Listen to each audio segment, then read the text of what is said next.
Hello, everybody, and welcome to week 4, day 2 of South American Contenders. We have 3 amazing games coming you today, but first, we're going to start off with the base Tryhards against Predators Esports. I'm here today with Nauri and Paulsable. How are you two? Doing fantastic. Doing great. Excited for these games. Yes, this first one especially, I'm really excited to see what base Tryhards pulls out because there has been quite a few roster changes coming to their lineup. Nauri, can you tell me a little bit about what some of these major changes have been?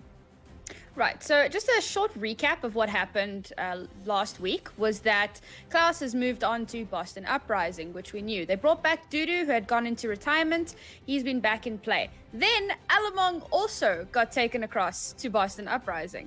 And so Wings was brought in to take in that support spot. Most recently, in this last week, we've had Lubok getting yoinked from TSN and brought into the base Tryhards roster. And this is going to be quite interesting because obviously they already have Dudu. So it's going to be interesting to see how they're going to play Lubok. Is he going to be the starter? Is he going to be the bench? Because Dudu was retired. This could be the opportunity that they're giving him to finally, finish up and really take on retirement properly. Or this could be Lubok being like a specialized hero. Maybe they're going to bring him on for specific maps, for specific heroes, because he is that DPS specialist. We've seen him a little bit on Brigitte, but he can really bring the DPS. So maybe they're going to be trying up some interesting compositions. I'm really excited to see what exactly they're going to be doing with him because he is a really, really good addition to this already powerful roster. Yes, Lubok has been one of my favorite DPS players to watch this entire season, so I am curious to see, as you said, whether or not he will be starting. But let's talk a little bit about Predators and their own DPS threats. Now, Paul, I know that you have really enjoyed the Predators being able to improve over the past 2 weeks. What heroes, what players do you think have really contributed to that all of a sudden 2-win streak? Well, it's a little interesting when it comes to Predators, right? Because it's hard to kind of gauge their power level right now when it comes to this group. And today's going to be a real test of that because first week they got stomped by Sakino Nation, right? But then they won the next 2 matches against the bottom 2 teams in the group, right? They're currently sitting in second thanks to those wins in their map differential. But here is where they really need to try and stand their ground and prove to the rest of the teams in this group that they can do it. I'm going to be watching for Sam in the DPS role and Dabu for separate reasons. Sam has been a standout player, and I feel like Dabu kind of needs to step it up, especially when we get to the 3-3, get to the Zarya that he plays. He's been very good mechanically, but his ult management needs a bit of work. I'd love to see him clean that up because against base Tryhards, let's be real, base Tryhards undefeated, have yet to lose a map this season. They're looking for Overwatch League teams to acknowledge their existence. They're not looking to drop a single map, right? So Predators, you have to come in, you have to play at your absolute highest if you want to even take a map. Because if you can take that map, that is a huge statement for your group, and it proves that thus far you are deserving of that second place spot. So do you think that Predators will have a little bit of an extra fire underneath them, Nauri? Why is taking that map so important for their identity, for their playoff potential? Well, absolutely, there's an extra fire there. As Paul said, they are now currently placed second thanks to map differential. They tied in second because of matches, but in second due to map differential. They really, really, really want to be securing their spot in second position, and this is exactly how they do it. If they lose this match, they start slipping down, and of course you don't want to be losing matches. You want to win as many as possible. You want to secure that playoff position. So this is a phenomenally important game for them. They have gotten out of the way the 2 lowest tier or lowest seeded teams in this bracket, which is good for them because it means that that's done. It's out of the way. Now all that's left, really, their biggest challenge, the biggest challenge of every team in this bracket, is base Tryhards. This is it. This is do or die. This is the moment where they really show who they are. They faced off against a kind of middle tier team in their first matchup. Then the second 2 matchups, it was the lower tier teams. Now they're up against the big boys. This is where they finally firmly cement who they are and who they're going to be once we move into playoff. So definitely going to be an identity-defining matchup for both teams. But let's throw it first over to our casters really quickly so that we can get started with this matchup. Take it away, guys. Hey, Katrina, thank you so much. It is me, Lemon Kiwi, and Heroix by my side. We've got base Tryhards versus Predators in the desk. Broke it down perfectly for us of the players we should be watching out for, and looks like we're going to Busan for our first map. Yeah, I'm looking forward to this matchup because this is something where, yes, base Tryhards is really, really solid. They're rock solid. They have some really great players. They brought in another great player just after also bringing in Wings. That they looked just as strong as they always have, which is very, very commendable considering the fact that this is the most roster changes that this roster has even seen since probably their Black Dragons days. I think that was like 2016. So it's been a very, very long period of time where they haven't had too many adjustments that they've had to worry about. And now they're integrating new players in and those players are assimilating very well into their roster and their the way that they play their compositions and their strategies. So Predators Esports, though, it's a kind of newly put together roster. It's a decent roster, but I think right now it's about keeping their morale high so that they can go into their last matchup in week 5 that's going to be against a team that they can beat, Caverna, to establish whether or not they are really the second best team in this group. And this is such a great look from Predators this season. Last season, not so hot. And now this season, they're in second place right behind base Tryhards. If you're new to South America, this is first place versus second place for the Group A. And, we're in week 4, man. It's narrowing down to some of the most important matches and really determining the seed that you're going into for playoffs.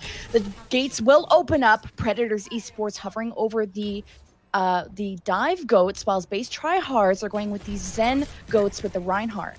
And base Tryhards are just going to go to point because they want to bait Predators in and allow for them to open up into Isavenge when he dives forward. If Debu can keep him healthy alongside Harzak, they might be able to go forward and start putting some pressure down, but it's going to be an answer from base Tryhards trying to put some damage down into Isavenge.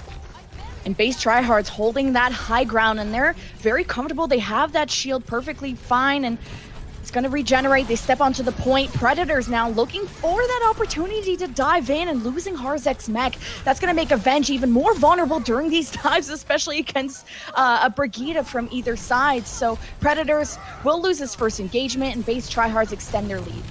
This has to be a swap from Isavenge right now, and indeed it is going to be. He's going to go over to the Rhine, because here's the problem.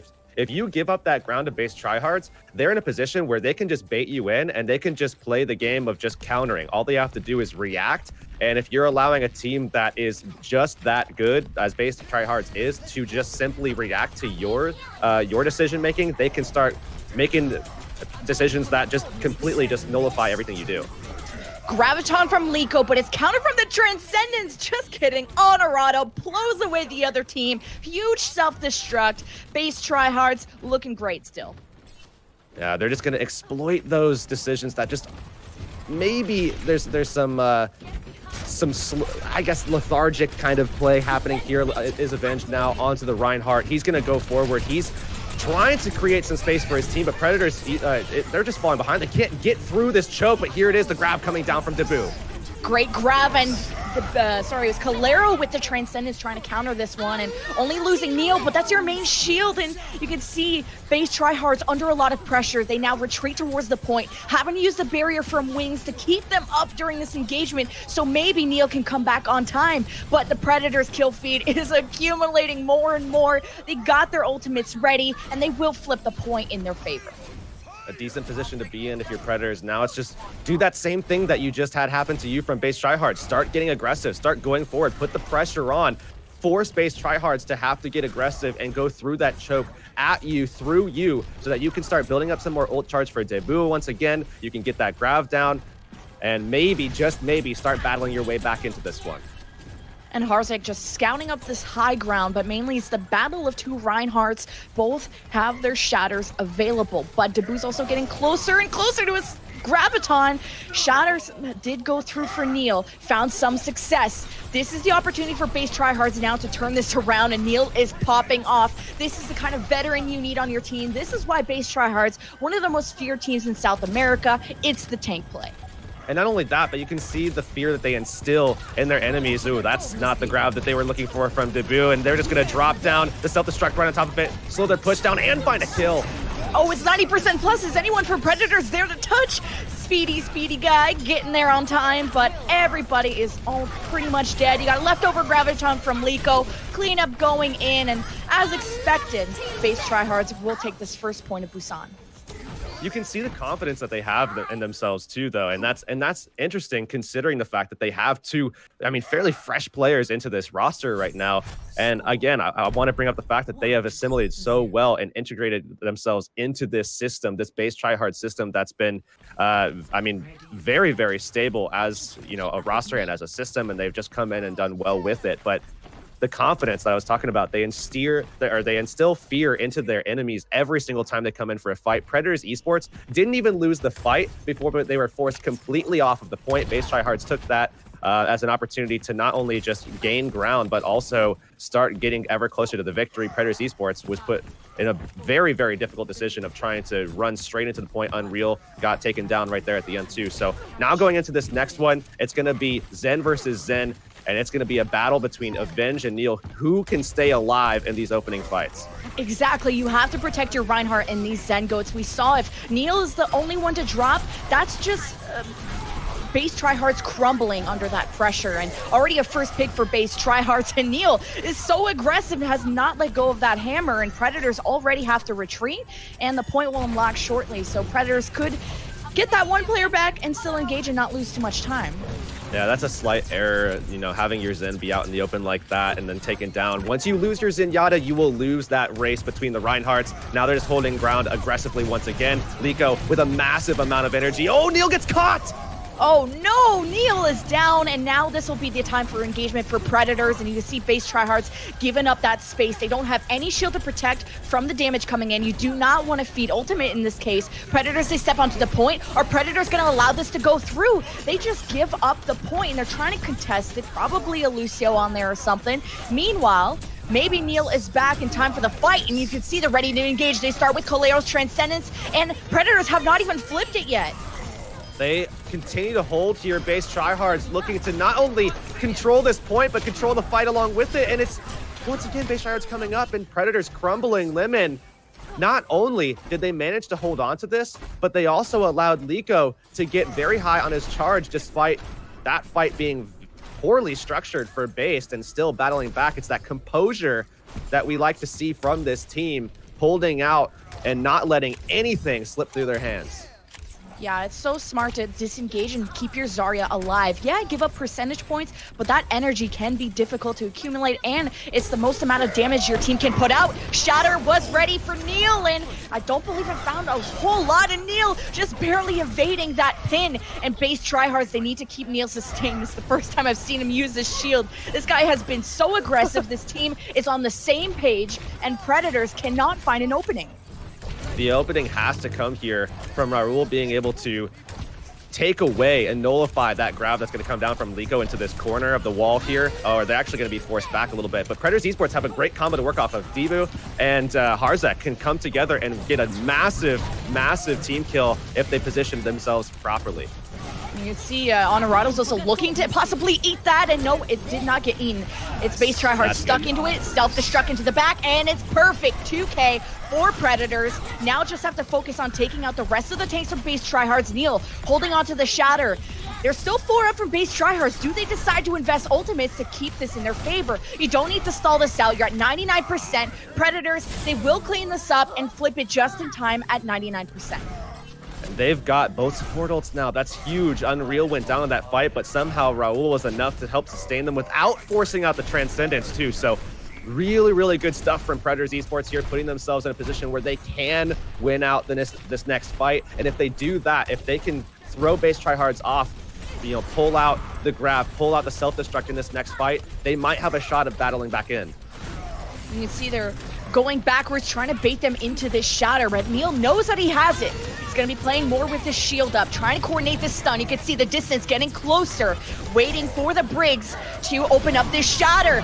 Slams down from Predators. Barrier is used. Base Tryhards unaffected. Their barrier keeps them up. Shatter from Neil, and Honorado self-destruct. This is the synergy we've been looking at for base Tryhards. Predators, they have the ultimates, but they just can't pull it off as well as base Tryhards. Every one of these players has opportunities to look good because they're just such a good team at, with enabling one another. They just do this time and time again, where you see right there, it was actually a massive play by Neil to help set up for Honorato's kill there. I mean, where he was able to find 2 or 3 at the very end and be able to win that fight for them. So really good stuff. Again, enabling each other. That's the biggest thing that this roster has. And they continue to do that despite a plethora of roster changes that have come to them this season. But how many times did Honorato hit these huge self-destructs? It Yeah. was multiple huge triple kills or more. And I haven't seen the same from the Predators side, a 2K and a 1K there, but base Tryhards as a whole are just more explosive as a team. I think the other thing too about, I think you bring up a great point about explosiveness, is the fact that when we do see base Tryhards starting to get a hold of a fight, they can easily maintain that. They can hold that and again, maintain their composure and just keep going forward. But, something that we've seen with Predators is that they struggle in that regard. We saw them in one of the first fights of that last round there, where they started to win the fight. They got a great kill onto Neil. That's one of the best picks that you could possibly get in any scenario. And still, despite that, they were not they A, didn't get the point control at all, and B, wound up losing the fight as well because they aren't as aggressive. They don't have the ability to control the fight when they do have advantages. And base Tryhards is so good about disengaging. That's something that has won them maps and won them series before. Wow. Made them look so dominant. I mean, Honorado is insane. You can see these self-destructs. Base Tryhard is just such a good team, and we're seeing a perfect display of why that is right here. And again, with 2 new players in this roster. I think the potential for Predators is you take advantage of that over-aggression from base Tryhards. Can you punish Neil when he goes forward? And wait for the Zarya bubble from Liko to be down. Can you get that Discord orb onto Neil? Because the whole point of maybe that over-aggression is you can place that Discord orb on the Reinhardt, because Reinhardts want to play with their shield up to protect themselves from that Discord orb. But if they're able to burst Neil down, you saw the effect of just taking out Neil time and time again. Base Tryhards, they completely retreat. They give you that space. So if you can take out Neil, especially on his over-aggression, when he overextends, I think that could be an opportunity for Predators, because we've seen them in other matches. They're on a 2-game winning streak. They do bring out these creative comps, and this might also catch base Tryhards off guard. Yeah, I completely agree, especially about your point about Neil. And he is absolutely, he's absolutely super aggressive. And obviously, anybody in his position would be as well, because he's been able to do that for so long. He's been enabled in that regard for so long through multiple different metas, particularly, going back over a year now on being enabled on Reinhardt with a fantastic Zarya by his side, always on maps like King's Row, where you can just be that aggressive and you can make those kinds of plays and really set the tone for your entire team. He's just used to that now. But that can be something that, like you say, that could be something that can be exploited at this stage, especially with this kind of composition where you are bringing in the Zenyatta. I think the main point is that they really need to make sure that when they are in those situations where they are Zen Goats versus Zen Goats, they need to make sure that Raul is, first of all, staying insulated within his team, so he's not taken out before the fight starts by Calero, because Calero is going to look for those opportunities as often as he possibly can. And if he can do that and just stay safe, and they can kind of bide their time, play things a little bit slower paced, which is unfortunate given the compositions they're playing. I think if they can pull that off, they can find opportunities to take Neil out of the equation. And if they can just then find the ability to change up the tempo, go full aggressive, slam down the W key, and actually find the other kills that they need, they can start controlling this game a little bit more. Yeah, and our second map will be Hollywood. This is Predator's choice of map, where we seen them last week. They've taken that win on that map. Both teams bring very creative compositions to this. This is a type of map that you might see the GOATs comp, but this is also where the DPS can flex onto something else. Your Junkrat, your Soldier. We're heading into Hollywood, and we're about to find out. Yeah, and this map, I'm definitely expecting a lot of Sombra play.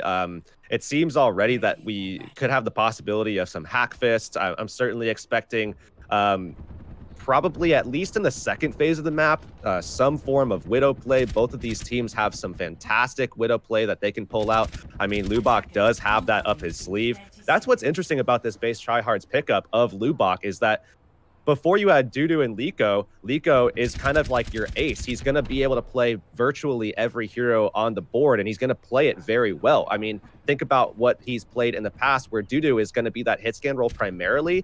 Liko just plays basically everything else, including other some of the other hit scans, like, you know, even if you consider Reaper in regards to that as well. But Lubach is a little bit similar, right? He can play so many different things, and I think that's something that's going to help out base Tryhards, because they're going to have that extra little bit of flexibility when they need it.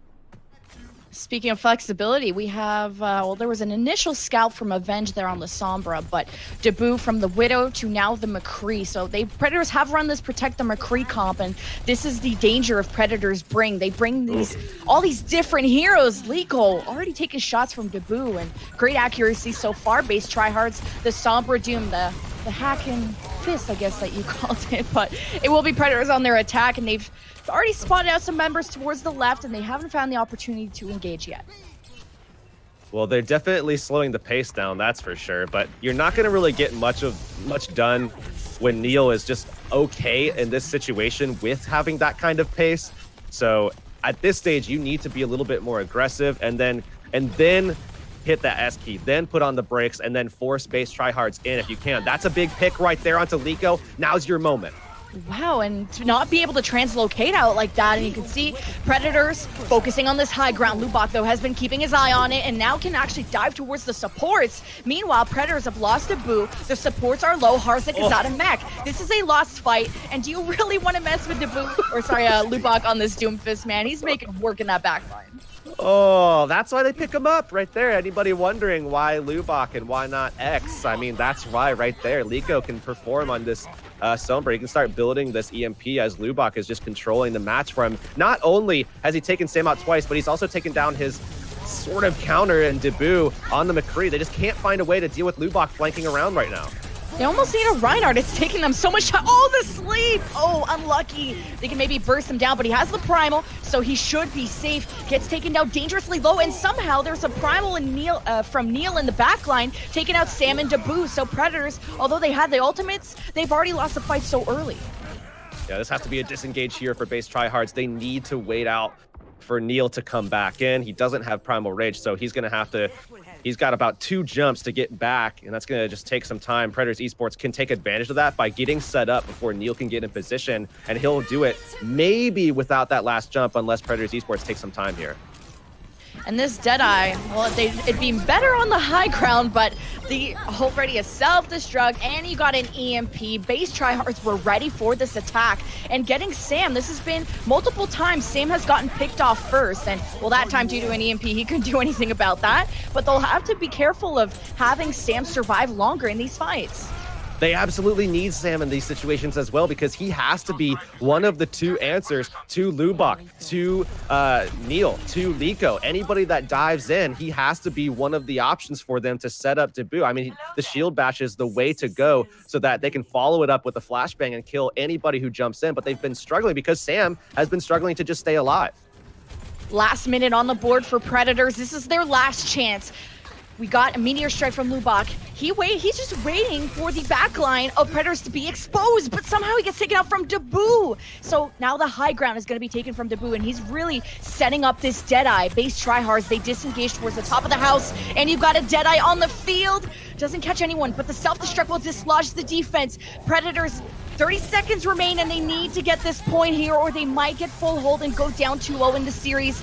Base Tryhards looking to re-engage. They lost Liko, no EMP, but they got a Meteor Strike from Lubach. Do they give this up, or what do they have to go with? It's tough. Lubach trying to stay alive, uses the Meteor Strike. The tanks are on the field. Base Tryhards now have to use the Primal Rage, and Predators still alive and well. Oh, the EMP comes out. This is their moment to try to find some kills. Lubach and Neil are in the thick of it.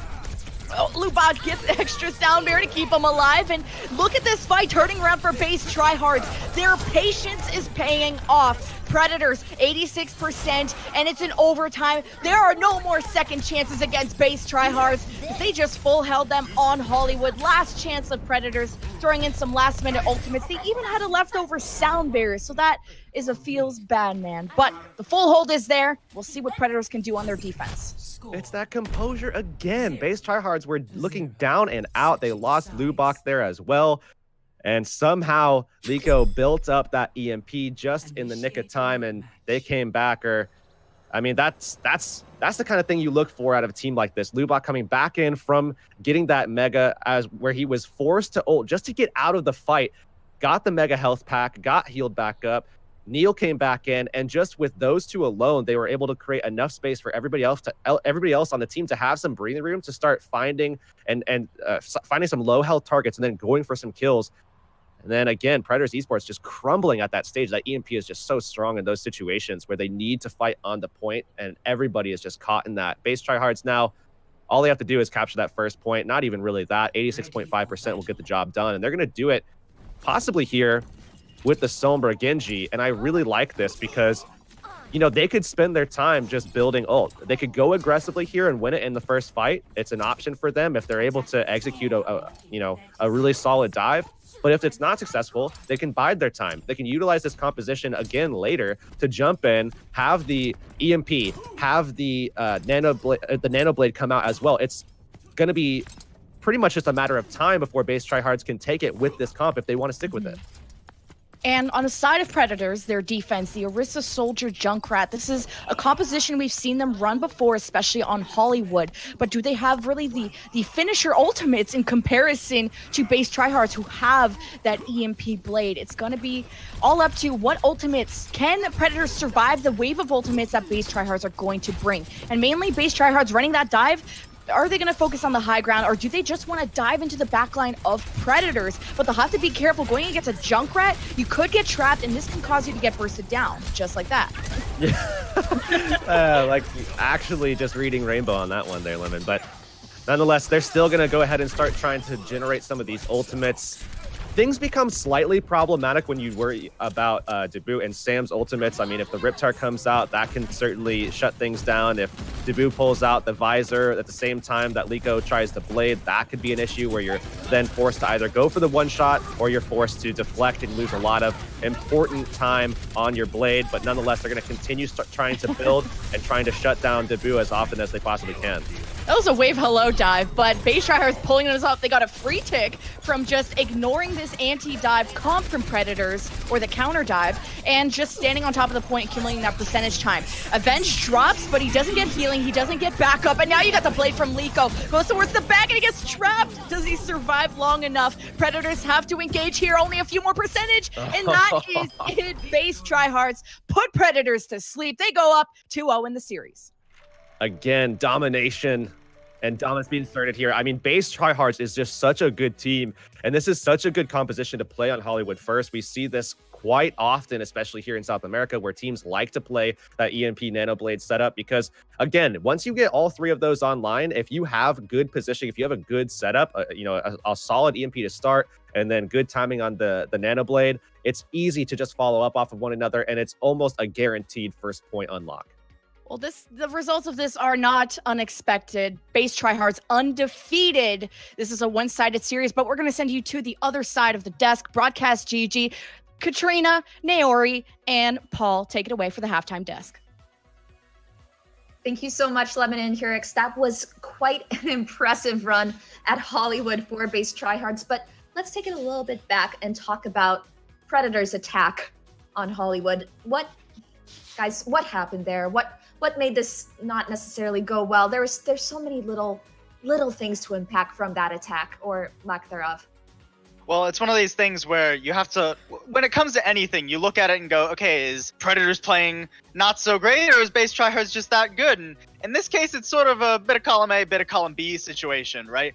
Predators, I like the compositional decision they made when they saw the Doomfist Sombra come out. The Protect the McCree comp is good for shutting down those backline divers.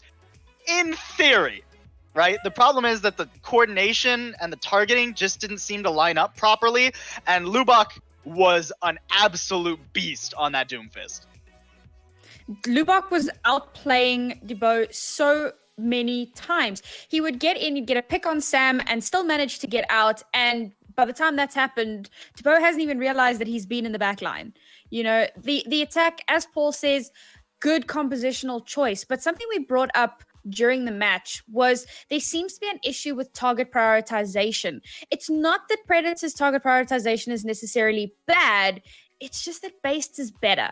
We saw on that attack, they got almost to a third tick. They cleared the point and they did all the right things. They had a zoning Deadeye, they had a zoning self-destruct, they put up the Winston bubble in the alleyway or the doorway in Cafe just to negate some of that damage. They did everything right. But as soon as Base Tryhards got back onto point, their prioritization was so good that they managed to counter wipe. It looks to me like Predators knows what they want to do, but they're struggling a little bit with their aggression. That's something that I noticed, particularly on the previous map, which we will get to. Yes, actually, let's go into that right now, because when we were on that second part of Busan, there was a really great opportunity for Predators to be able to retake that point and take advantage of Neil falling quite quickly. Now, Ari, can you explain why that didn't necessarily work out?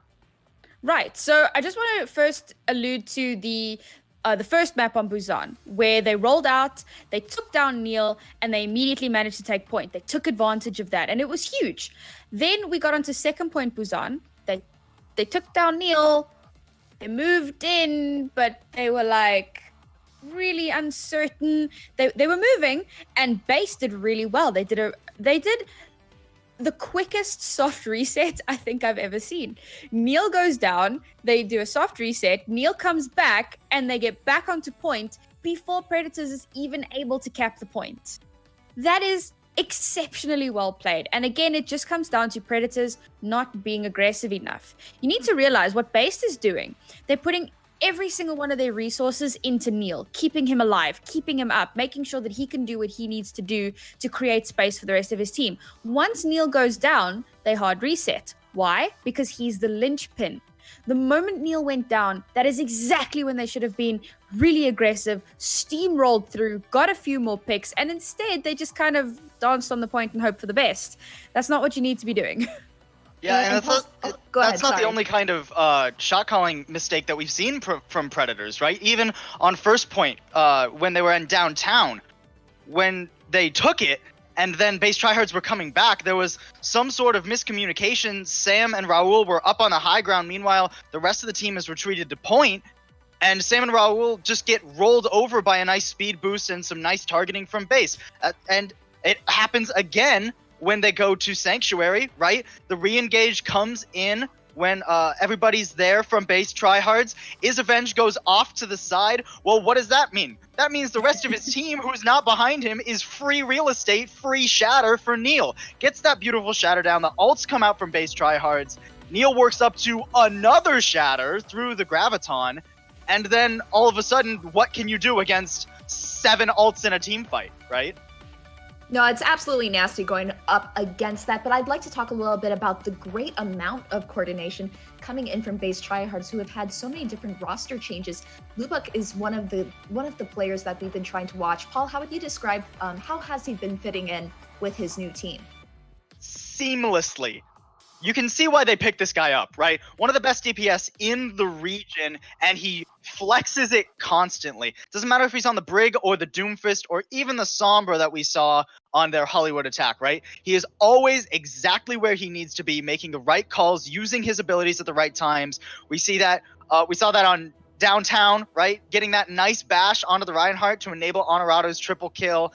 He's got so many bashes on to Isavenge, and they were not being shut down very well at all. And when he goes over to the Doomfist, same beautiful kind of ability management and coordination with Neil. It's just seamless communication coming in from these players, and he is not something that you can look at this team and go, he's new, focus him, right? He flexes on you too hard.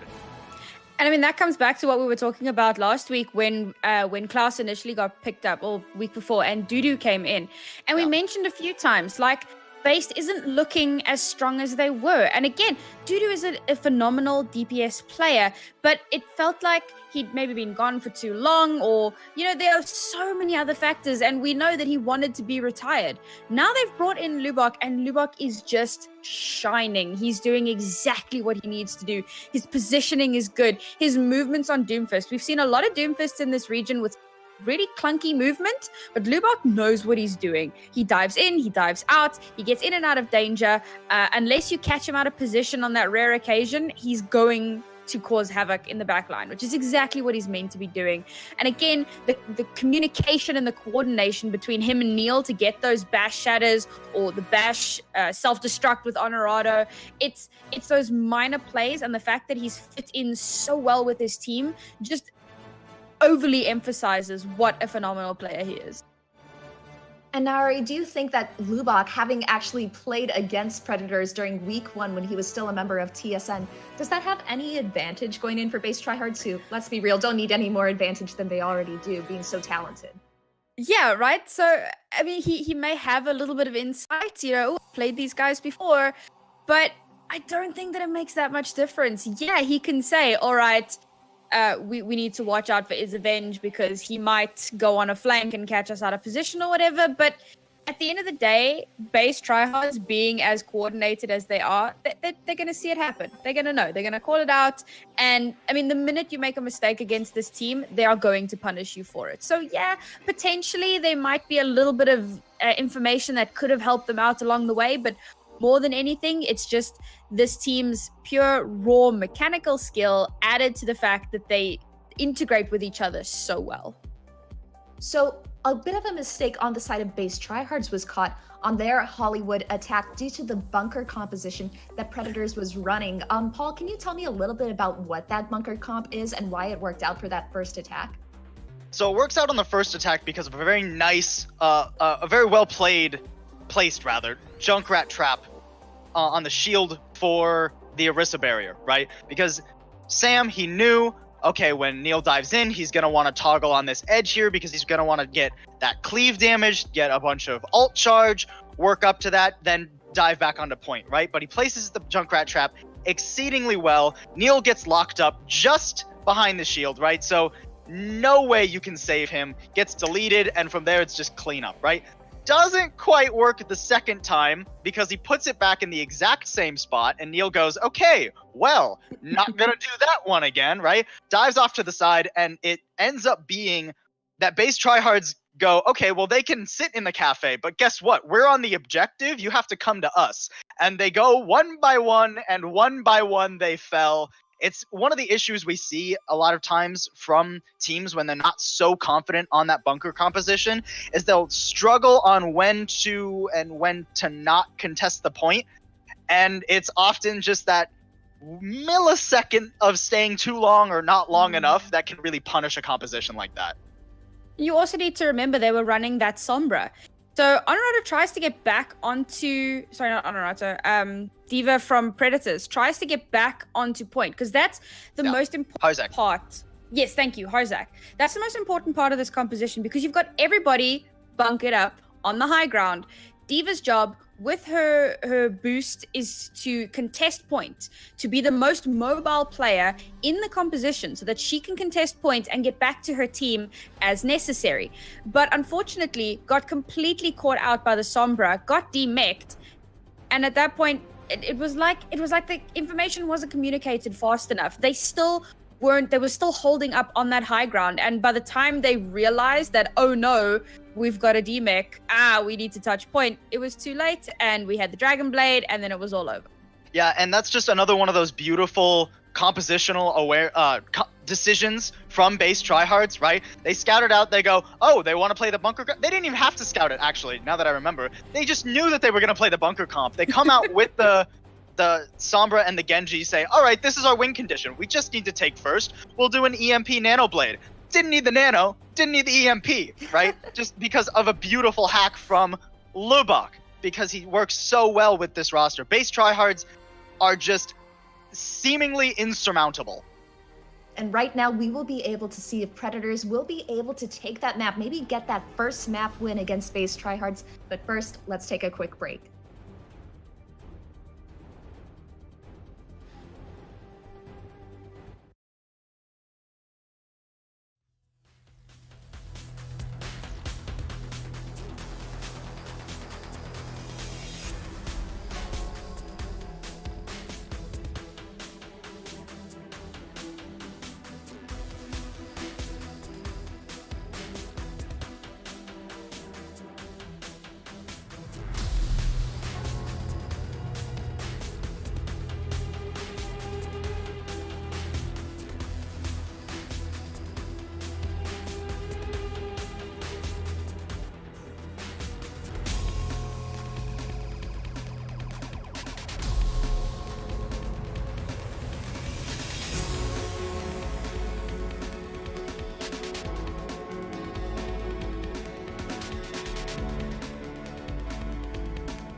Welcome back, everybody, to Contenders South America Week 4. It's Base Tryhards versus Predators, where Base Tryhards, you guys know them, formerly know them, BGH, the grand champions, still undefeated. But here, we're in map 3 on Hanamura. We'll see if Predators can make that not undefeated.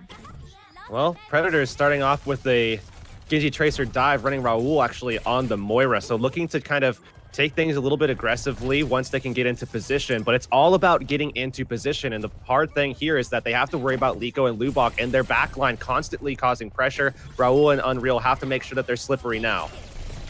And there's some DPS that we're seeing. Predators, though, they've already lost Dabu and Raul in the back. And this has been the danger we've talked about from Predators. They might be good on their attacks, but they don't seem to survive in the counter dives that happens from Base Tryhards.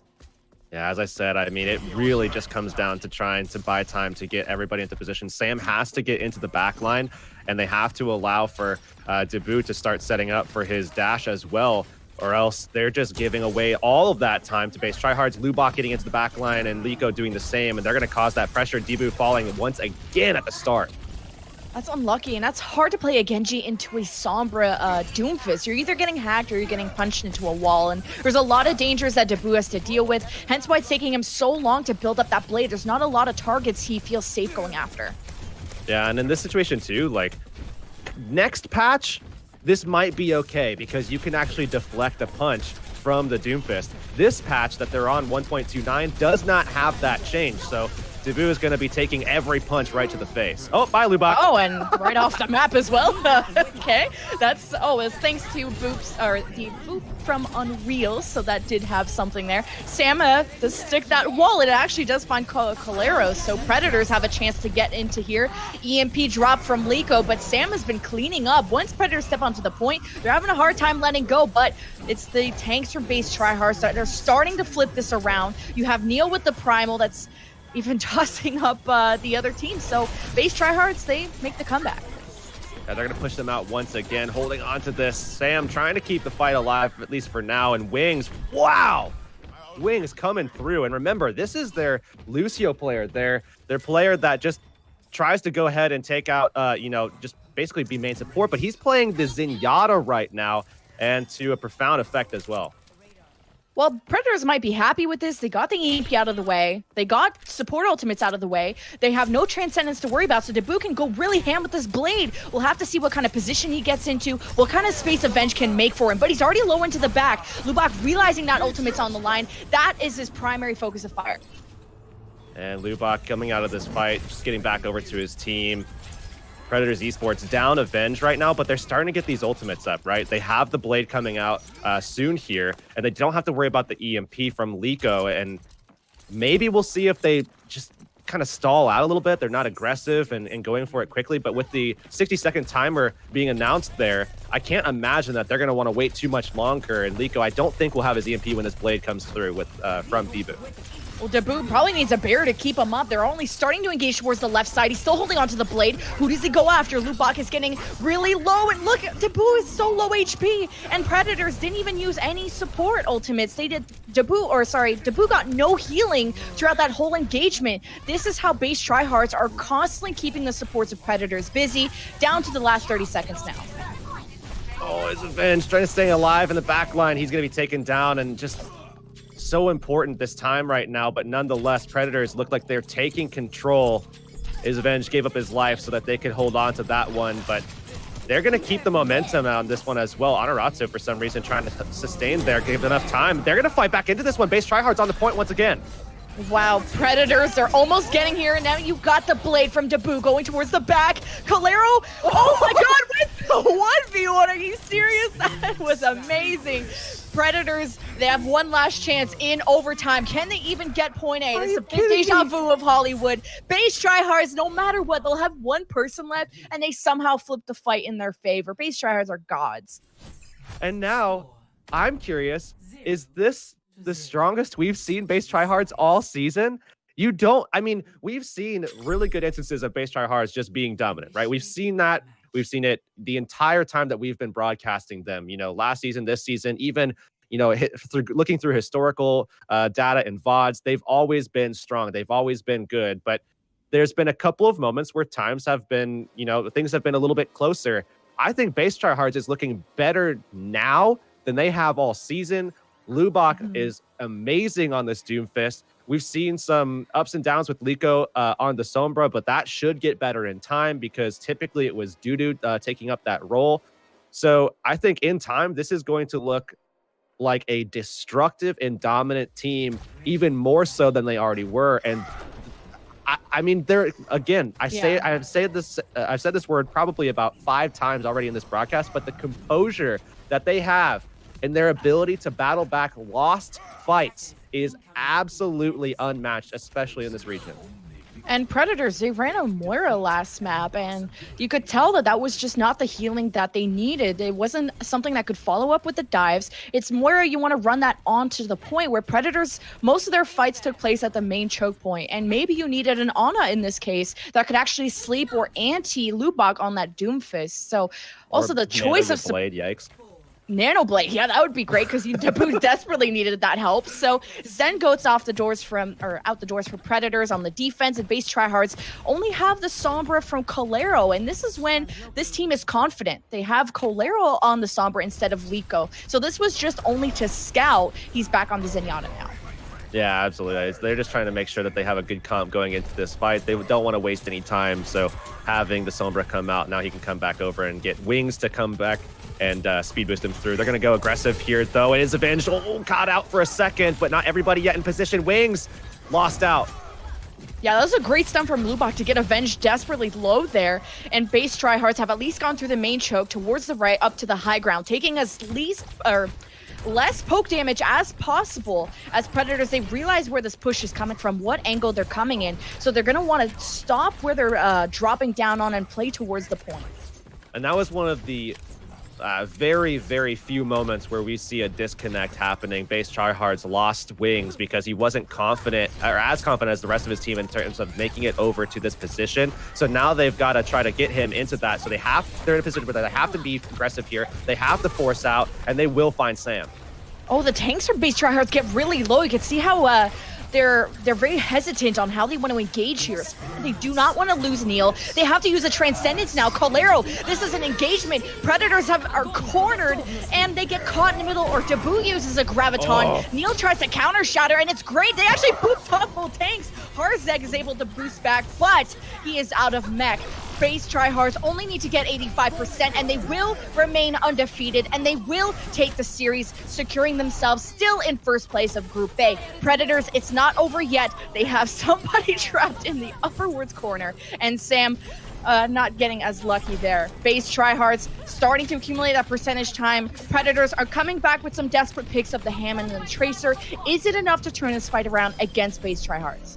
It doesn't look like it. He's going to be caught out, and nobody's going to make it back as base Tryhards were able to. But you look at that last fight, and you look at the way that they are able to take some of those fights that just seem unwinnable. You know, the way that they battled back into Hollywood, the way that they battled back into Hanamura here, and the way that they attacked there at the end.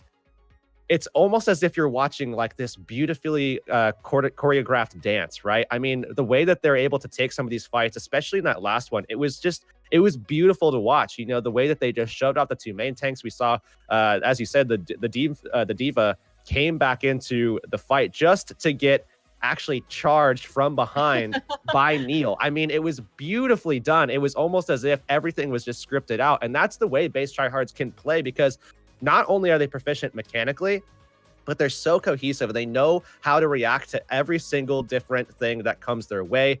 Any changes that happen in the fight, they can adapt to, and it's very consistent for them. They've played together for so long. This core of the roster have played together so long that they can bring new guys in, and they can look just as strong, if not stronger, than they have all season.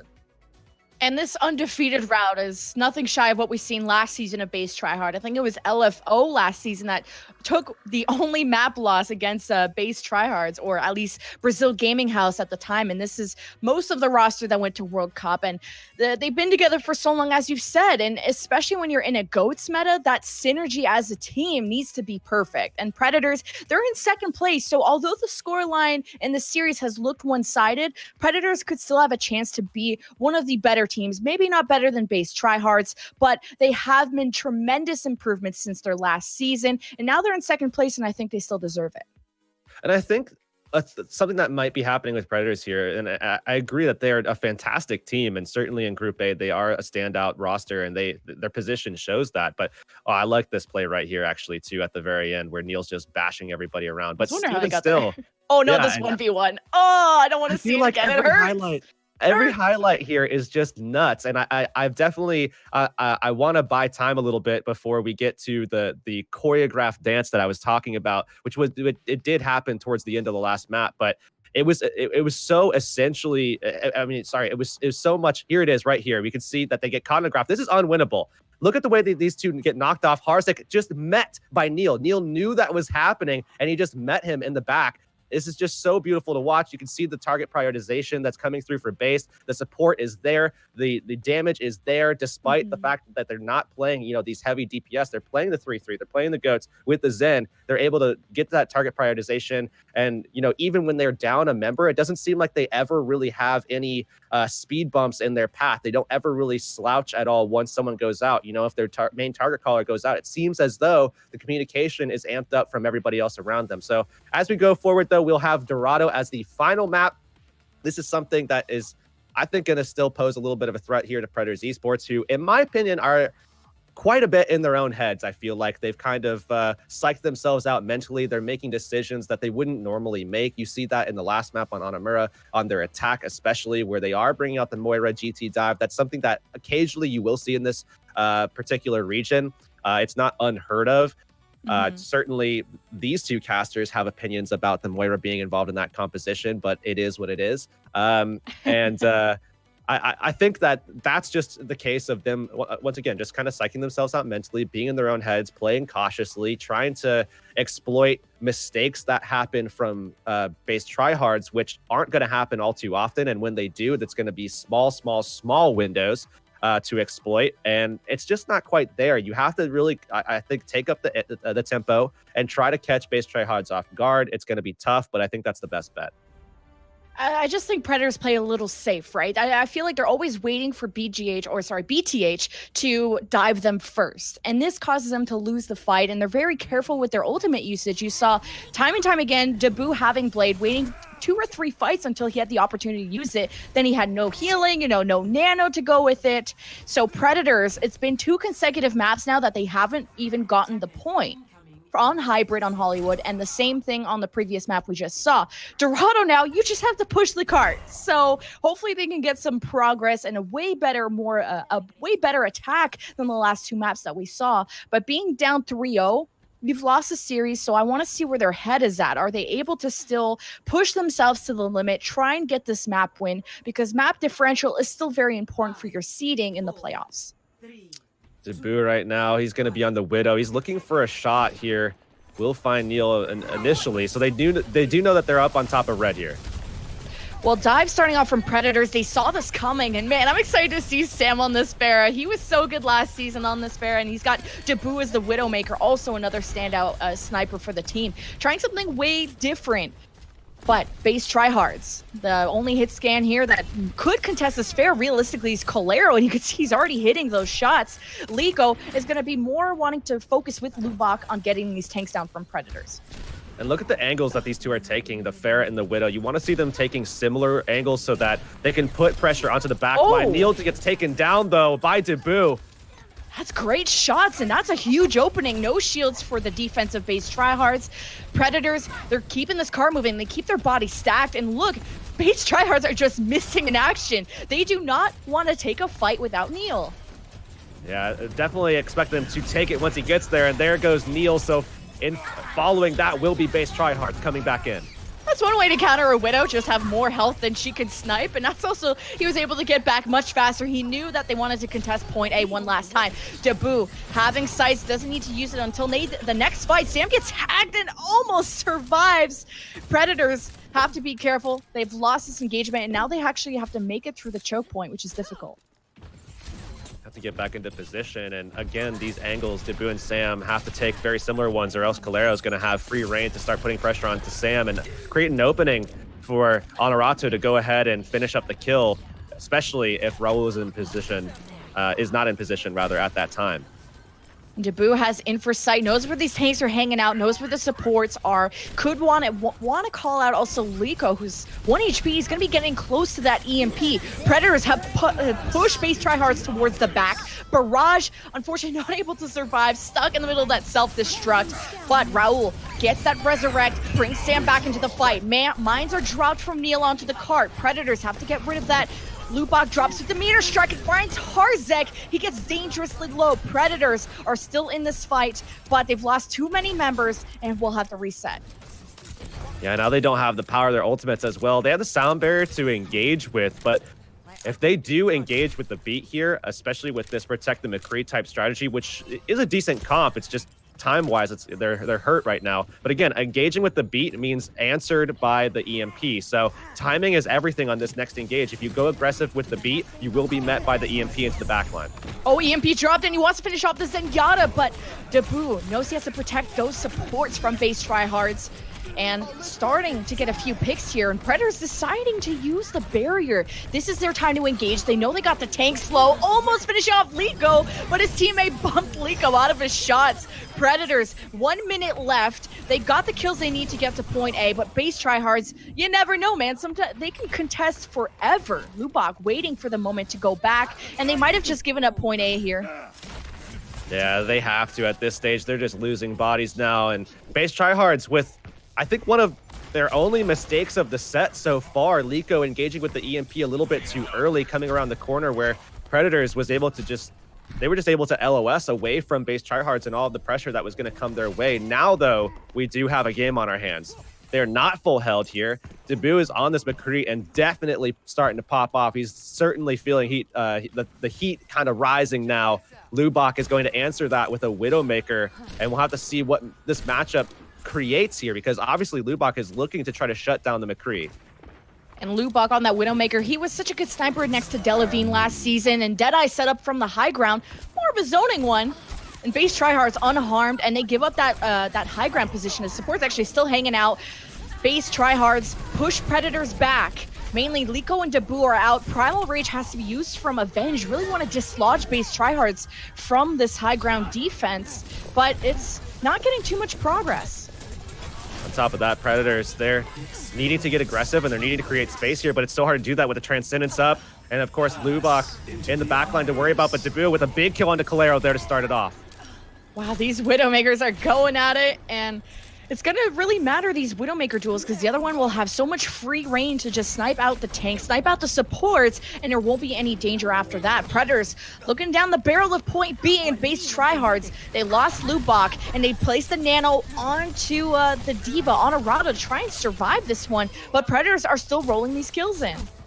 Oh, they just needed a little bit more time for Honorado there. If he could have gotten his self-destruct, they might have been able to clear the point and go for a recontest again, but he wasn't even really that close to it, so not enough sustain there for him. And now we see the swap again from their supports. Wings going back over to the Lucio, his main support role. Claro retaking the Zenyatta, despite, I mean, Wings doing a pretty fantastic job. However, EMP at the Raider, ready. Liko opening it up.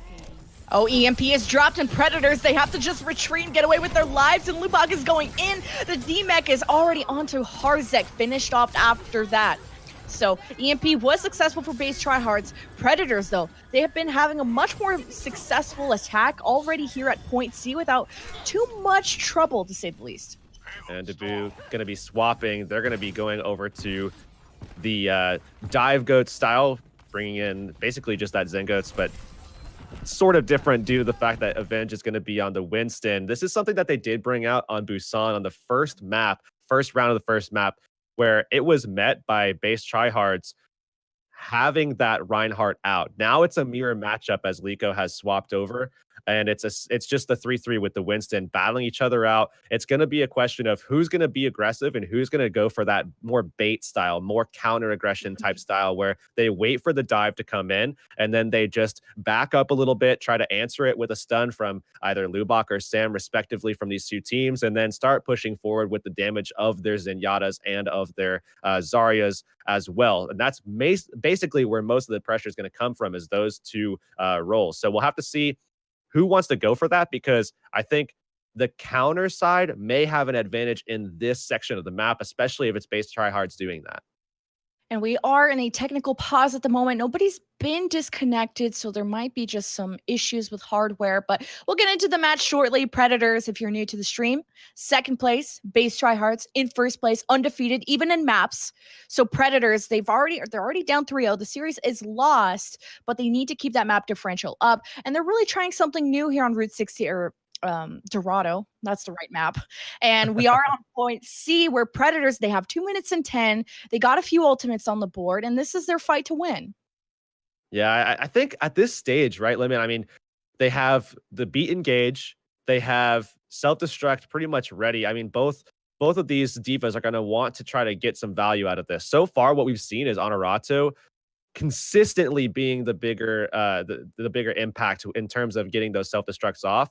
But Predators, I think, have the weapons. They have the sustain, both with the rally. We see the sound barrier to engage with. We see Raul pretty close. If he can get a little bit of damage off, especially with the aggression that we're going to see once they do pull out that beat, they're going to be able to easily put Raul in a position where he can be more aggressive and start putting out some damage, and he can get closer to the Transcendence as well. I think Predators Esports are actually in a good spot. As you said, I completely agree to take this next fight here. And getting on that Zarya now, but Dabu hasn't been that standout Zarya. We saw the Gravitons not being as explosive on Hanamura, and even on Busan, it was Neil able to counter everything. We're going back into the map. Unpause is ready. Everybody's ready to go. Predators, they have that Primal trying to set up Avenge, making that space around the cart. Neil having his own Primal Rage, wants to just stay secure, not use it quite yet unless he absolutely needs to. Predators, though, they are low energy with Dabu and really only have the support ultimates in Primal, so it's really their turn to pull the trigger. Oh, self-destruct over the top. It's answered with Unreal, going speed and also dropping the beat. Nothing found inside the beat, though. And Avenge goes towards the back and has that Primal. Supports are getting low.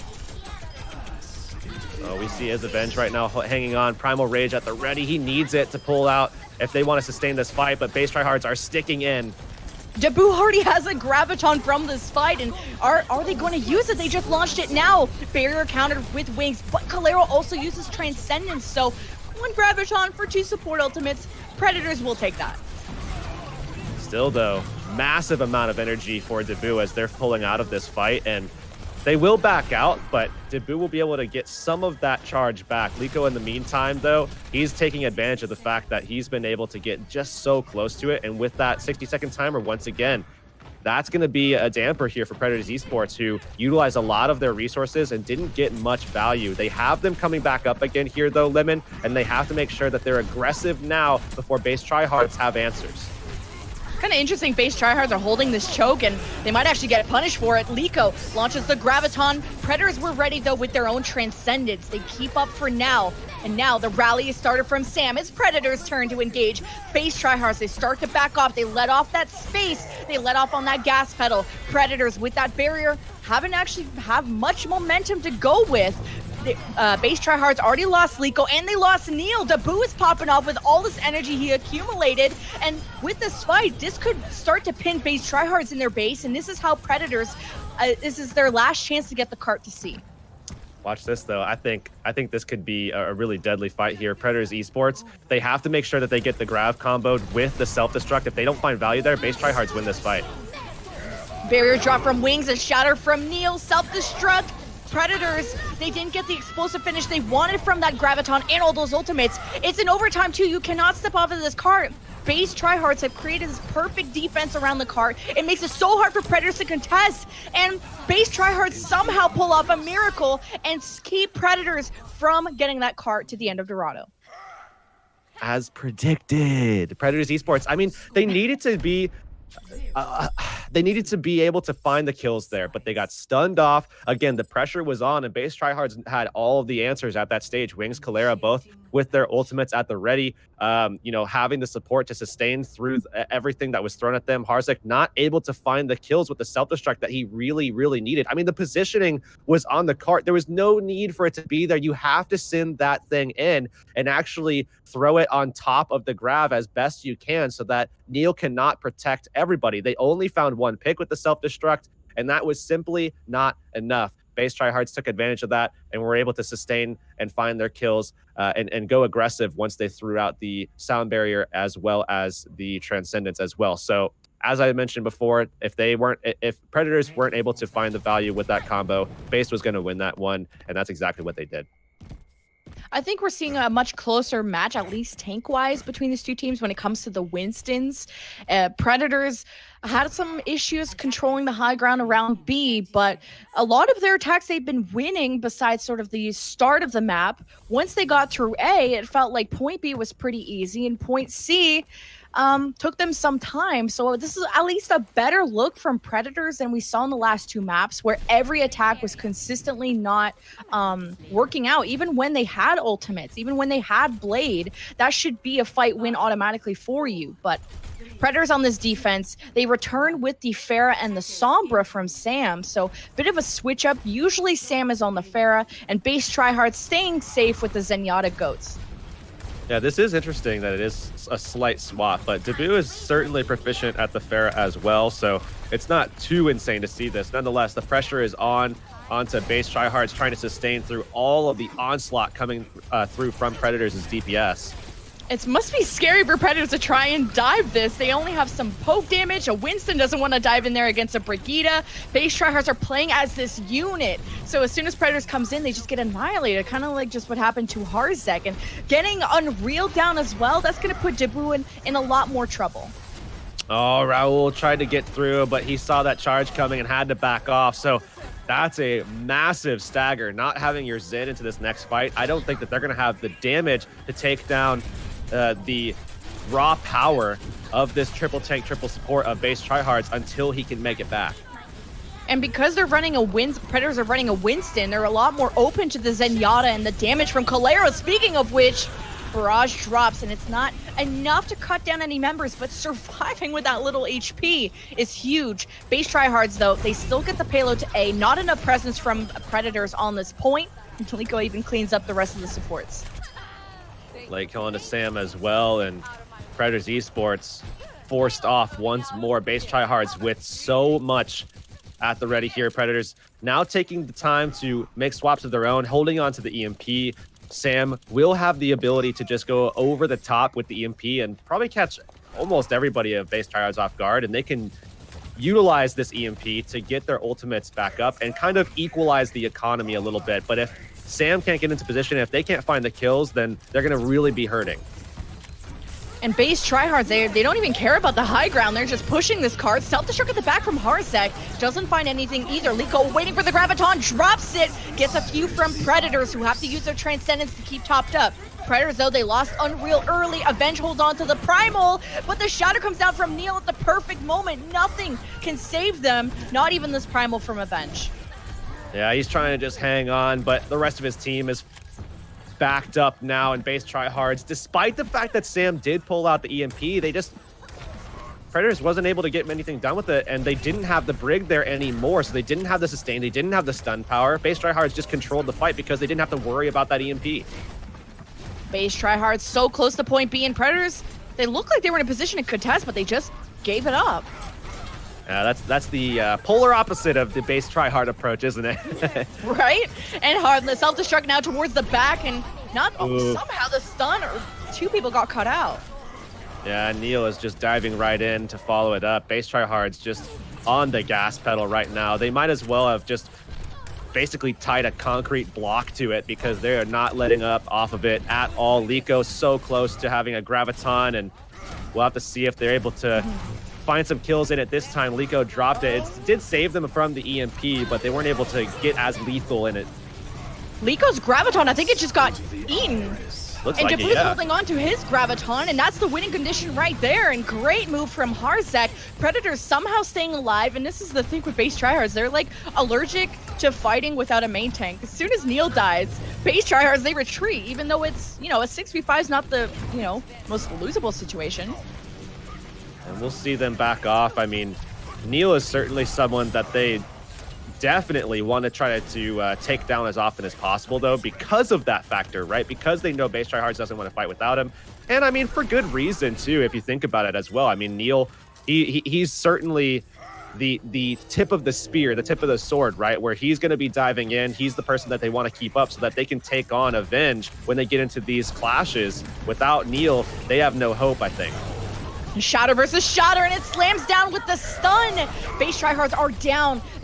Each team has lost a support. Predators, they start to back off. They pin Neil into a corner. A barrier is used from Predators because that fight got a little too close. Wasn't able to save Raul though, but it doesn't matter because again, Base Tryhards, they lose Neil. They're just way out. I really like that from wow. Debu. I don't like that from Debu, but I do like it from Unreal where they were able to make that pivot with the sound barrier, just dropping the beat and turning back around and starting to find the kills with the extra little bit of shield that they were provided by that. Base Tryhards couldn't hold on there. Now, Base Tryhards, they've been kind of halted here, right? 3 minutes on the clock now. They have this combo coming up between Liko and Honorado, but they're met by Debu instead. Self-destruct, and it should get blocked, but no, the Neil shield was blown apart. Honorado's out of mech. This is finally Predators coming together. Their Shatter was more successful. Their Graviton was more successful even than Liko's. So this is where Predators are trying to get more stagger kills. They have to be careful. Oh, the double fire strike. And this is the criticism we had for Predators. They need to match that aggression and punish Base Tryhards, and they're just finally doing it now. They are, and I think if they can manage to get away from Base Tryhards and keep up that tempo in this next fight and just buy time for another combo from Debu, they really can take a lot of time off the clock here. Liko is looking to get aggressive, looking to drop this Graviton on top of them and set up for Honorado's self-destruct. Needs to not get it eaten. The Shatter, though, and he uses the Graviton to protect the rest of his team, and that Brigida stayed alive. Self-destruct! Is it big? It's humongous! Honorado, man! I have never seen a team with Honorado lose a game. I mean, he's perfect, he's incredible, he's good aim, he's intelligent. I'm not going to say the last part. I honestly don't see Honorado losing this game. Definitely a copy pasta. But nonetheless... Wait, no, you can't call me out like that. That was my true opinion. Base Tryhards still going forward though. Neil in the driver's seat. Here it comes. Debu looking to find that opportunity to drop the grab, and there it is, catching them in the corner. Oh, Avenge could just clear Base Tryhards out. There's so much damage going in. Neil is down. Kill Neil. That's how you get rid of Base Tryhards. Predators, though, they lose their own tank, but they're slowly pulling apart Base Tryhards, who are barely holding on. It's only supports. Predators coming out of spawn. They got a Hammond. They push Base Tryhards down to the last minute and 20. This could be the first opportunity that Base Tryhards could lose a map in this season. Oh, a minute left here. I don't know how they battled back into that one. They didn't have the setup to take down Base Tryhards inside of their grab yet again. But despite that, they held on. They don't have a lot in their pocket now, though, as Base Tryhards are coming at them. Looking so aggressive here. Can they get in there and can they get the job done? Oh, it's so close to the Gravitons. Liko's just slightly closer, and that could be the finisher. Predators, they're trying to hold on to this defense. Their shield is so low. Neil is getting too aggressive. You need to punish him. Transcendence from the defense. Honorado, is this another bigger one? Can't get any kills. Graviton from Liko. Barrier, Base Tryhards holding onto their base with everything they can, and Neil is going in hard, and Predators will not be able to get this one done here. Base Tryhards unable to be stopped as well. That's a 4-0 once again. A situation where, again, Base Tryhards were tested. It got close. A good display, I think, really from Avenge and Debu, looking fantastic throughout, especially in that last map. I think that was a big step up for Avenge, where they finally came online. If Predators would have looked that good with that composition throughout this series, this would have been a much different looking match. However, unfortunately, a little bit too little too late. So Base Tryhards, they go 4-0, still undefeated. It did get super close. Predators are now 2-2, so they could potentially have their second place yoinked by Caverna, who's waiting at 2-1 for their next match. Speaking of what's up next, Katrina and the desk have their post-game thoughts. Thank you so much, Lemon. That was an incredible map of Dorado to close out this series, but Base Tryhards once again prevails with that 4-0 victory led by Neil on that amazing Winston. But first, let's talk a little bit about Predators' attack, which was probably the best we had seen them this entire matchup. Why did this McCree all of a sudden work as opposed to, let's say, the McCree on Hollywood Nowry? Right, so something that you really need to consider when you look at these two maps is the architecture, the geometry. So when you look at the two compositions kind of in like an isolated system, right? So you've got your Doomfist Sombra, and a really strong counter to that is your Super McCree. And that's exactly what Predators were thinking when they rolled out on that Super McCree. What they weren't thinking about, however, is how tightly packed the alleyways are on Hollywood. And it just made it so easy for Lubach to get into the backline and annihilate their supports. Because once your supports are down, there's not much you can do. You've got to be funneling a lot of resources to your McCree, and it's one of these compositions where everyone needs to be alive for it to be at full effectiveness, right? And that was the biggest issue that they had. Being in those small enclosed areas, Lubach getting in there, getting those picks early, made a problem. Get on to Dorado. Dorado is full of these wide open spaces. The streets are everywhere. It's harder for Lubach to get one of those one-shot hits because in order for the punch from Doomfist to be a one-shot, he needs to connect with an object.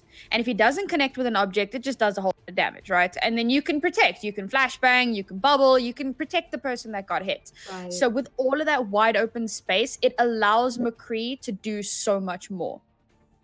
And Paul, do you think that, let's just say if Predators had hypothetically stuck to more of these DPS-centered compositions, could this score have turned out to be a bit more in their favor? It's kind of hard to say because we do have to look at these DPS objectively, right? And when we look at them as just DPS versus DPS, we look at Sam and Debo versus Liko and Lubach, right? Liko and Lubach really only came out on the Doomfist Sombra today, but we know for a fact that they can play more, and had they opted into those DPS fights, it's a very strong possibility they wouldn't have won them out anyways. I certainly much preferred the Widow and the Pharah we saw from them on Dorado. I think that was a very good look for them. Unfortunately, it's more of a map pool thing than anything else. There aren't a whole lot of maps where you can pull out that Widow to a high effectiveness this season. And really quickly, Nayori, we have to address the elephant in the room that happened on Hanamura. What happened with the certain composition that Predators was running on their attack? That Moira, I think we all know that Moira was just not where it should have been, right? You're running a dive composition. You need something that can protect your divers because your divers are the ones that are winding up in the back line. Moira can't help you there. Her orbs are just way too unpredictable. She shoots out an orb, it bounces off a wall, and where's your healing gone? You need a Zen or an Anna, somebody that can get you that healing in the back line. We saw it with Liko's Dragon Blade. He went in there, Debu's Dragon Blade. He went in there and got completely annihilated by Calero on the Anna because there was no support for him. Moira does not work effectively in dive. Yeah, and I think the idea they were trying to go for is build up to that coalescence, use that to support your divers when they go in. It deals both damage and heals your team up. But the problem is that your divers are going to find the damage. That's the point, right? They're very burst heroes. So you don't really need the damage of the coalescence to help them. That's why we see, or rather saw, way back when dive was the meta, you would see that Zenyatta and they would use the Transcendence aggressively to push with the divers to keep them alive. Moira doesn't do that very well, and she doesn't heal. Like Nayori said, the orbs, very inconsistent, especially when a diva can just eat them up. And base Tryhards did a very good job of just disengaging from any dive and coming back in full force. We saw that when they came back in and they took that fight they had absolutely no right taking and ended up holding out. Base Tryhards just read their composition, read their strategy so well, and picked it to pieces. And one of my favorite parts of Hanamura was when Honorado got that fantastic boop onto Izavinj on that Reinhardt, but also Honorado had some fantastic plays on Dorado with that quadruple kill self-destruct after, I believe, a triple kill one just minutes previously on base Tryhard's attack. Now, we definitely have a treat for all of you at home. We all love Honorado here. We've heard that we've never seen a Mauricio Honorado lose a game. He's got fantastic aim, but let's learn a little bit more about him in this feature.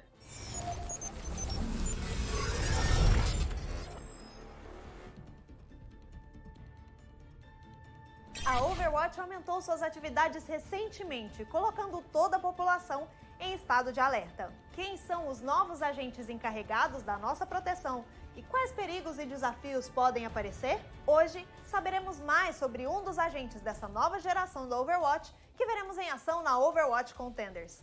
Honorato. Nome verdadeiro, Maurício Honorato. Idade, 19 anos. Base de operações, Belo Horizonte. Afiliação, Based Tryhards. Role, Off-Tank e Flex. Personagem favorito, Zarya. Não fique aí parado, lute! Eu nunca vi um time com Maurício Honorato perder jogo. Ficou bom, Quer dizer, ele é perfeito, incrível, mirabol, inteligente, lindo. Ainda criança, Honorato assistia seu irmão jogando e isso parecia ser muito divertido. E foi assim, para se divertir, que sem saber ele dava seus primeiros passos em direção ao seu futuro como agente. Ainda hoje, o que o mantém treinando e competindo é isso. Se não for divertido, não faz sentido para ele. O tempo foi passando e sua ligação com os jogos ficou cada vez maior, tanto como diversão quanto em missões competitivas. A competição sempre foi algo que fez parte da vida do agente, seja nos games, seja nos esportes tradicionais. Ele já praticou futsal e vôlei com grande dedicação antes de decidir que o esporte eletrônico seria o seu foco. Em uma fase de mudanças na sua vida, os jogos começaram a ocupar um espaço cada vez maior em seus dias, assim como o foco em competições e campeonatos. Quando recebeu o chamado da Overwatch, Honorato viu a possibilidade de continuar no caminho que seguia até então, mas com possibilidades de recompensas maiores. O agente sempre acompanhou outras missões competitivas, mas até então nunca tinha pensado nessa carreira. Nesse ponto, ele se mudou de cidade em busca de uma qualidade de vida e estrutura melhores para se dedicar a si mesmo e à sua carreira com tranquilidade. Esse é o seu foco enquanto o caminho continuar divertido. Treinar, aproximar seu estilo de jogo e de sua equipe ao estilo de grupos de agentes de regiões mais tradicionais, como a América do Norte e Coreia, para que o seu nível de sucesso em missões seja tão alto quanto o deles. Honorato é um agente com desempenho acima da média, admirado e querido por seus colegas de equipe, agentes de outros grupos e pelo público que acompanha suas missões. Focado, sempre mantém seu humor estável e não se abala quando a missão não vai tão bem quanto o esperado ou em momentos críticos, o que garante a estabilidade do seu desempenho. Conseguimos relatos de agentes em treinamento que buscaram a orientação de Honorato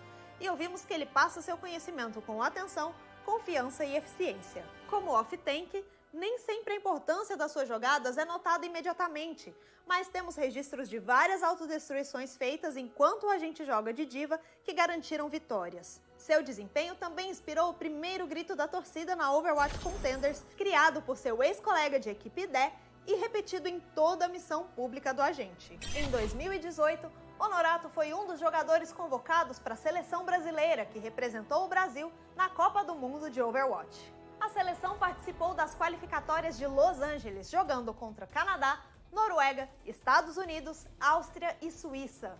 Ele viajou à Califórnia junto com o restante da seleção e fez parte da melhor campanha brasileira nesse torneio até então, com vitórias sobre a Noruega, Áustria e Suíça, além de tirar um mapa dos Estados Unidos e de uma partida emocionante contra o Canadá, ambos os times formados por jogadores da Overwatch League. A participação do Honorato foi decisiva nas vitórias de vários desses confrontos, e segundo ele, quase não houve nervosismo durante as partidas. Ele se sentiu mais tranquilo e concentrado do que esperava antes de subir ao palco, inclusive. Mas jogar com a plateia à sua frente foi um desafio, já que geralmente joga sem nenhuma distração atrás do monitor. E no palco da Blizzard Arena, sua concentração precisou ser muito maior. Além do ótimo desempenho nos jogos, que garantiram a terceira colocação no grupo, a seleção conquistou os olhares, a simpatia e a torcida de todos que acompanharam a sua atuação. E o copypaste em homenagem ao Honorato se tornou internacional, tendo versões em vários idiomas divulgadas, adaptadas para outros jogadores e destacado no site oficial da Overwatch League. Pode deixar, Honorato. Eu fechei os olhos em alguns jogos, como você disse, para continuar sem ver time com você perdendo o jogo. No início da temporada 3 da Overwatch Contenders, Honorato e seus colegas de time decidiram jogar o campeonato como uma organização independente, a Based Tryhards. Eles buscam, com essa independência, aumentar a sua visibilidade e disponibilidade no cenário internacional. Hoje, seu treinamento ocupa grande parte de seu tempo, seja com seu time, seja jogando sozinho. Ele considera que a sua carreira como agente é uma forma de alcançar uma das suas maiores metas de vida, morar fora do Brasil. Conseguimos contato com o agente Honorato, que nos deixou a seguinte mensagem. Fala galera, aqui quem fala é o Honorato.